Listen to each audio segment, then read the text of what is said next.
It was the end of another busy day on the island of Sodor, and all the engines were going into their sheds to get some well-earned sleep. "Hi, Donald, Douglas, Daisy, and Derek." "Hi, Boko," said the four engines. So, what were you guys chatting about?" said Boko. "Oh, we were just telling Daisy and Derek about our time in Scotland," said Donald. "Yes," said Daisy.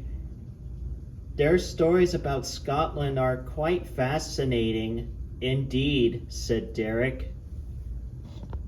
"Hey, Donald and Douglas," said Boko. "Remember when I first came to Sodor and you two were very, prejudiced towards me?"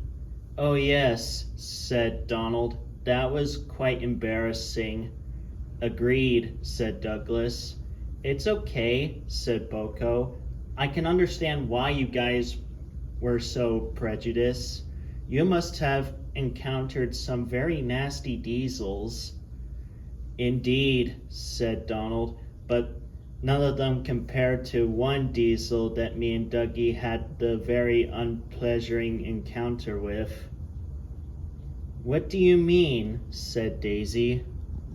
"There was one diesel that me and Dougie had to work with back in Scotland. He wasn't a very nice chap." "Can you tell us about him?" said Derek. "Of course," said Douglas. And this was the story Donald and Douglas told. Donald began. "You see, back when me and Dougie worked on the railways in Scotland, we would always double head our trains together. We had a great life there. That is, until the diesels came around. No offense, you three."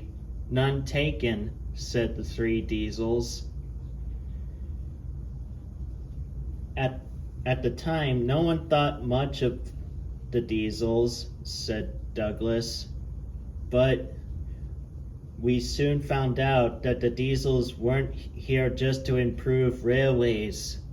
They were here to replace the old generation. One of these diesels that me and Donnie had met came from a factory in Barrow. He was painted red, and his basis was a Class 42 warship." "What was the diesel's name?" said Boko. "He didn't have a name. He was mostly called Diesel 5.